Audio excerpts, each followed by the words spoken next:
Finance minister ने union budget 2026-27 में orange economy को ग्रोथ इंजन क्यों बोला है और ऑरेंज इकोनॉमी होता क्या है, कौन सी इंडस्ट्री इसमें आती है, कौन कौन से सेक्टर आते हैं ऑरेंज इकोनॉमी में, ग्लोबल व्यू क्या है ऑरेंज इकोनॉमी के लिए, इंडिया के लिए इम्पोर्टेंस क्यों रखता है ऑरेंज इकोनॉमी, जानेंगे सब कुछ डिटेल में। नमस्कार दोस्तों, स्वागत है आपका आज पर मित्र जनरल मिश्रा। पहले देख लेते हैं ऑरेंज इकोनॉमी ये है क्या। ये economy knowledge based economic activities है जहाँ पे आइडियाज़, क्रिएटिविटी, इंटेलेक्चुअल प्रॉपर्टी जो है मेन इनपुट होते हैं। और ऑरेंज इकोनॉमी को क्रिएटिव इकोनॉमी भी कहा जाता है। इंस्टीड ऑफ मशीन या रॉ मटेरियल ये रन करता है क्रिएटिविटी, टैलेंट, इनोवेशन, कॉपीराइट और इंटेलेक्चुअल प्रॉपर्टी पे। एग्जाम्पल के तौर पे अब एक मूवी स्क्रिप्ट, एक गेम डिज़ाइन, फैशन लेबल और म्यूजिक एल्बम, ये सभी जो है हाई इंटेलेक्चुअल वैल्यू रखते हैं even before physical productions. Okay, अब देखते हैं इंटरनेशनल पर्सपेक्टिव क्या है ऑरेंज इकोनॉमी के लिए। यूएनसी टैड जो है यानी कि United nation conference on trade and development क्या कहता है ऑरेंज इकोनॉमी के लिए। ये डिफाइन करता है ऑरेंज इकोनॉमी को एज एन इवॉल्विंग कॉन्सेप्ट है। ये बिल्ट ऑन इंटरेक्शन किससे, human creativity, intellectual property IP और नॉलेज एंड टेक्नोलॉजी के बेसिस पे। हिस्टोरिकल माइलस्टोन अगर देखें तो फर्स्ट ऑफिशियल मैंडेट आया था यूएनसीटीसी टैड जो है 11 2004 में आया था। आउटकम डॉक्यूमेंट रहा इसका सॉ पॉलो कंसेंसस। तो इसे याद में रखना क्योंकि प्रीलिम्स में पूछ सकता है कि किसका आउटकम डॉक्यूमेंट था ये orange economy, saw Paulo consensus. ठीक है, तो कौन कौन से क्रिएटिव इंडस्ट्री आते हैं इसमें ऑरेंज इकोनॉमी में। मेजर सेक्टर हैं advertising, architecture, art and craft, design and fashion, film, video, photography, music and performing art, publishing, software and computer gaming, electronic publishing, TV and radio, research and development. की feature इसका क्या है, unlike traditional industry the core input क्या है, original और कॉपीराइटेबल IPs. Okay, तो global importance क्या है ऑरेंज इकोनॉमी का।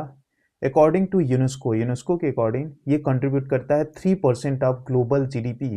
ग्लोबल जीडीपी का ये 3% कंट्रीब्यूट करता है और प्रोवाइड करता है 30 मिलियन जॉब्स वर्ल्ड वाइड।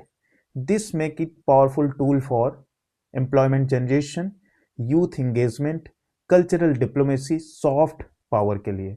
अब इंडियन ऑरेंज इकोनॉमी की अगर बिग पिक्चर देखें तो इंडिया जो है यूनिकली प्लेस है ड्यू टू किस लिए ऑरेंज इकोनॉमी की तरफ इंडिया बढ़ रहा है, क्योंकि यंग पॉपुलेशन है इंडिया में, रीच कल्चरल हेरिटेज की वजह से, डिजिटल पेनिट्रेशन जो हो रहा है, डिजिटाइजेशन हो रहा है जो इंडिया में, ग्रोइंग क्रिएटर्स इकोसिस्टम जो हो रहा है इंडिया का, उसमें है एवीजीसी सेक्टर। एवीजीसी मतलब होता है animation, VFX, gaming and comics. One of the fastest growing creative sector है इंडिया का ये, और एक्सपेक्टेड है कि 2030 तक प्रोफेशनल रिक्वायर्ड होगा इसमें 20 लाख, जो कि 20 मिलियन प्रोफेशनल जॉब यहाँ से क्रिएट होंगी 2030 तक। इकोनॉमिक सर्वे 2025-26 के डेटा के हिसाब से गेमिंग रेवेन्यू अगर देखें 2024 का तो 232 बिलियन रुपीस का हुआ है रेवेन्यू जनरेट गेमिंग से।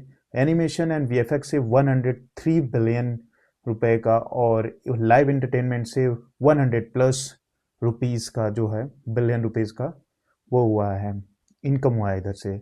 Strong spillover into tourism, urban services and hospitality.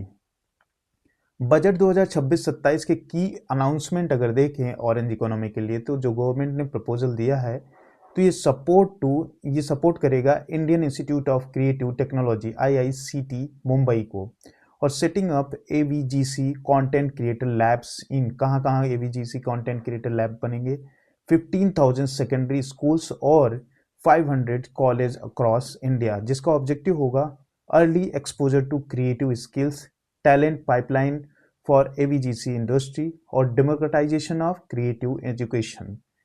तो क्रिएटिव एजुकेशन को डेमोक्रेटाइज करेगा। Why orange economy matters for India, क्यों मैटर करता है। पहला है इकोनॉमिक बेनिफिट्स, जिसमें जॉब रिच ग्रोथ होंगे specially for youth, MSME and startup friendly होगा ये। एक्सपोर्ट पोटेंशियल बढ़ेगा फिल्म, गेम्स और एनिमेशन से।